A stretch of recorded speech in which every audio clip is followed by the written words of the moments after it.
O Senhor esteja convosco. Ele está no meio de nós. Proclamação do Evangelho de Jesus Cristo segundo João. Glória a vós, Senhor. Naquele tempo disse Jesus a seus discípulos: Deixo-vos a paz. A minha paz vos dou. Mas não a dou como o mundo. Não se perturbe, nem se intimide o vosso coração. Ouvistes que eu vos disse: Vou, mas voltarei a vós. Se me amasseis, ficarias alegres, porque vou para o Pai, pois o Pai é maior do que eu. Disse-vos isto agora antes de que aconteça, para que quando acontecer, vós acrediteis. Já não falarei muito convosco, pois o chefe deste mundo vem. Ele não tem poder sobre mim, mas para que o mundo reconheça que eu amo o Pai, eu procedo conforme o Pai me ordenou. Palavra da salvação. Glória a vós, Senhor. Caríssimos irmãos e irmãs, rádio ouvintes que nos acompanham pelas redes sociais. A leitura dos Atos dos Apóstolos de hoje, que é um pouco semelhante à de domingo, né? Que fala, inclusive, que nós temos que sofrer muito para entrar no céu. Mas, olha, vamos avaliar aqui uma coisa. São Paulo foi o que aqui? Apedrejado. Uma coisa interessante, ele fingiu de morto. E quem ficou ao redor dele para que ele levantasse? Os discípulos. Vocês estão vendo que não existe ninguém autossuficiente? Que o padre sem vocês é um zero à esquerda? Que é preciso vocês rezem, proteger, nutrir o padre, depois eu tomo um seca a barriga, resolve tudo. Tomei um hoje, 2. Mas o fato é que precisa do povo. Eu vejo assim, é uma mania que os leigos têm. Fala com o padre. Às vezes lá em Porá, que a casa é do lado da igreja, chegava gente chorando porque perdeu alguém, gritando. Chama o padre. Por que vocês não podem rezar? O padre, o melhor momento do padre falar não é a hora do desespero. Na hora do desespero é hora de amigos, parentes, né? Ou qualquer leigo pode orar. Depois, quando a pessoa acalmar, o padre dialoga, faz ela repensar um pouco. Mas tem que assumir o papel de batizado na igreja, né? Nós somos todos servos de Deus. Eu estou aqui para servir a Deus como padre, vocês para servir a Deus como leigos. Não existe essa coisa, esse clericalismo, né? O padre, fala com o padre. Não. Chegou alguém desesperado, vai lá, fala. O que eu posso te ajudar? Nesse aspecto, a igreja evangélica está mais certa. Porque eles não ficam lá toda hora, cadê o pastor, cadê o pastor, cadê o pastor, cadê o pastor? Eles já vão lá, visita, já fala, já faz a oração, né? Então nós temos que aprender isso na igreja aqui. Existe olha aí, os discípulos rodearam São Paulo. E é o São Paulo. Ele precisou que os discípulos rodeassem. É o maior apóstolo da igreja, praticamente. Né? Tem São Pedro ali, mas em termos de evangelização não existe igual. E ele precisava o tempo inteiro dos outros, para mandar coleta, não é? Vira e mexe, obrigado pela coleta de vocês, isso está ajudando eu a alimentar, e assim por diante. Não tem jeito, gente, nós todos somos servos. E depois que nós fizermos grandes coisas, digamos, sou um servo inútil, não fiz mais do que minha obrigação, né? Bem, depois daquela frase de domingo, é preciso que passemos por muitos sofrimentos para entrar no reino de Deus. Não tem jeito, sofrimento vem. Não tem jeito. É impossível desviar do sofrimento. Mas nós podemos vivê-lo, oferecendo o sofrimento para Deus, dando um sentido salvífico. Mas a outra coisa também que me chamou a atenção nesse texto, é que depois que passou tudo, chegando ali, reuniram a comunidade, contaram-lhe tudo o que Deus fizera por meio deles e como havia aberto a porta da fé para os pagãos. E passaram então. Gente, eu não contou que foi apedrejado. Se fosse eu, a primeira coisa que eu ia falar, olha aqui, ó. Né? Olha o que fizeram comigo lá. Acabaram comigo, meteu pedra para todo lado. Nem tocaram nesse assunto. O que vocês acham disso?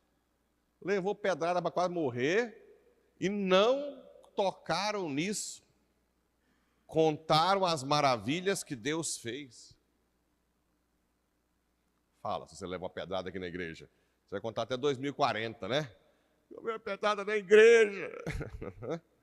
Lá, nem lembraram. Gente, não é fácil isso aqui não. Chegaram rindo. Há um tempo atrás, eles levaram uma chibatada lá, né? E saíram rindo porque se sentiram dignos de sofrer por Jesus. Agora aqui, São Paulo é apedrejado, chega na comunidade e só conta as maravilhas que o Senhor fez. Nem conta que foi apedrejado. Eu acho que a gente tem que entender que o Espírito Santo é mais forte que a nossa fraqueza. O Espírito Santo. Se nós abrirmos, o problema é que a gente não se abre ao Espírito. Porque isso aqui eu não acredito que seja humano. Não é. Isso aqui é sobrenatural. É ação, é intervenção de Deus na história. Não tem como.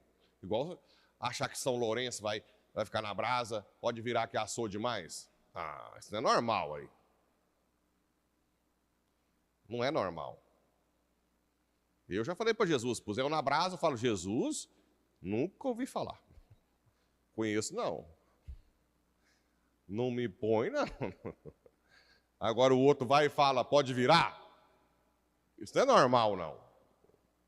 Não é normal. É a graça de Deus. Uma vez eu estava meio tenso assim, Senhor, se for martirizado, vamos combinar aqui, né? Ou no tiro, ou decapitado. Buf, né? Aí depois eu estava tensão, falei, gente, se me puser na parede, eu nego Jesus, né? Aí um amigo meu, padre, que morava na Eslováquia, ele disse, larga de ser bobo. Você está achando que o martírio é o ser que vai dar a vida? É o Espírito Santo que vai te conduzir. Pode ficar tranquilo. Aí eu acalmei mais, né? Pensei, meu Deus do céu, vou fugir igual um... Mas a gente tem que confiar que vai ser pela graça, se tiver que ser, né? Se tiver que ser. Igual o dia do menino lá em Porá, que parou a moto com o capacete na frente da igreja, assim, ó. O bendito não tirou o capacete. Aí ele sentou na moto, assim, olhando para mim, aí já pensei, né? Último dia de missa. E na hora, eu ainda consegui pensar na consagração, na hora que eu levantei a hóstia, eu falei, Senhor, ou ele erra, ou acerta de vez, né? Ou pega no peito para valer, ou ele erra. Meio termo, não.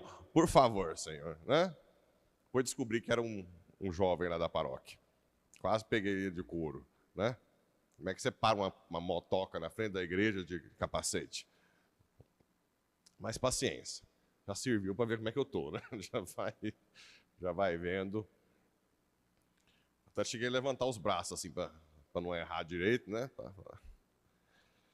Bem, e o Evangelho? E o Evangelho? Essa frase, deixo-vos a paz, a minha paz vos dou, mas não a dou como o mundo. Não a dou como o mundo. Quem dá paz é Jesus. Não existe paz fora dele. Por que não? Porque é o único que consegue dar sentido ao sofrimento e à morte. Não adianta fora daqui. É o único na história da humanidade que você tem sentido. O sentido salvífico, o sentido de ressurreição, tudo. A vitória sobre a morte, a vitória sobre o pecado. Só ele não tem concorrente. Por isso que eu falo, não sei porque esse aqui não está abarrotado, o povo empoleirado, porque não existe concorrente. Quem fugir disso aqui nunca vai ter paz na vida. Nunca. Está vendo você, riquinho, que está querendo juntar dinheiro? Tadinho. Uma doençazinha aí te põe de fralda em poucas semanas. Ou perder quem você ama, já é o suficiente. Tem gente que não consegue superar o luto a vida toda. Não tem jeito, não tem jeito. Nós não temos, nós podemos nos gabar. Nós não temos concorrente. Só Jesus dá paz. Porque para você ter paz, você tem que saber que você vai sofrer e saber dar sentido ao sofrimento, dar sentido à velhice, dar sentido à dor, né? Uma vez eu até fui visitar um amigo meu na paróquia em João Pessoa, fui correr na praia. Eu comecei a correr uma pedrinha no pé, né? Eu parei para tirar a pedra, aí veio uma voz assim: deixa a pedra. Falei, deixa não, deixa a pedra. E eu fui correr com essa pedrinha. Né? E no início foi... Mas logo passou um tempo, o sangue vai esquentando, né? E fui oferecendo pela igreja, pelo meu sacerdócio. Né? Logo lá, agora eu nem queria tirar pedra mais. Essas coisinhas eu faço, assim, bem mais tranquilo, né? Não sou de penitência muito pesada, não. Mas quem dá sentido à pedrinha no pé? É ele. Se não fosse ele, eu ia ser chamado de doido, masoquista, fora da casinha. Não, isso a gente é chamado, né? Mas os grandes santos que usavam silício, né? Perna, na coxa, aqueles trem que pinica. Os cartuchos, que não comem nem carne. Não, eu fiz meu retiro vocacional, ou diaconal, com os trapistas. E eles não comem carne, mas foi uma semana difícil. Eu não tenho vocação para trapista, né? Todo dia sem carne, almoço e janta sem carne, sem carne. Foi até uma penitência. Mas os cartuchos também não comem carne. Faz jejum fortíssimo. Quando morre, depois vocês vão ver na internet, quando um cartucho morre, não põe o nome no túmulo, não. Enrola no lençol, mete terra em cima, mete a cruz, e ninguém sabe onde está. Morreu, serve inútil. Deu a vida toda, eu vou pôr um pôster no meu... Você vai ver de longe, com um refletor assim, né? Nossa, vou rezar uma Ave Maria para o padre. Os cartuchos, não. Nem o nome, nem a data. Aliás, a data eu não tenho certeza. Acho que a data também não, porque é só a cruzinha assim, ó. E a terrona. Tem gente assim, gente, que morre de vez antes. Para fazer isso tem que morrer antes. Mas o que dá paz para eles? É que tudo isso tem sentido. O que importa é que o morto não é esquecido por ele. O morto vai ser chamado pelo nome, mesmo que não ponha o nome nele no túmulo, né? Mas é assim os cartuchos. Jejum fortíssimo e assim por diante. Não se perturbe nem se intimide vosso coração. Ouvistes? Vou, mas voltarei ao Pai. Se me amasses, ficaríeis alegres, porque vou ao Pai. Pois o Pai é maior do que eu. Aqui um dos pontos em que chegou a heresia.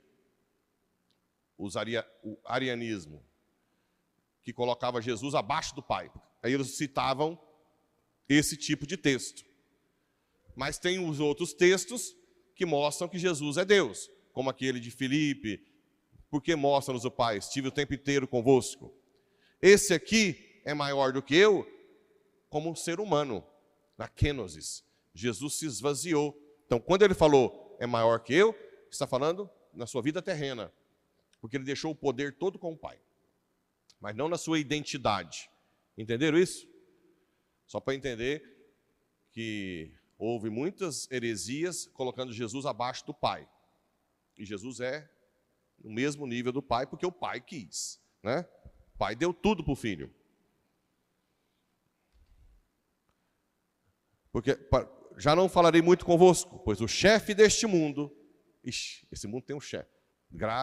Só assim para entender o Brasil, né? Que o chefe do mundo é o capeta. Não dá para entender o Brasil sem outra forma, não. Não tem jeito. o que é feito nesse país de absurdos, de ditaduras, perseguições, prisões de inocentes e tudo mais, roubalheira de aposentados e tudo mais, né? E não faz nada, persegue quem estava com a bandeira na mão, a mãe de família, mãe solteira, que queria um país melhor, só explica sabendo que esse país, que esse mundo tem um chefe. Mas ele não tem poder sobre mim. Mas para que o mundo reconheça que eu amo o Pai, eu procedo conforme o Pai me ordenou. Mas esse maldito chefe deste mundo não tem poder sobre Jesus. O problema é que a gente reza pouco no Brasil. Reza pouco. Nós precisamos de rezar mais, né?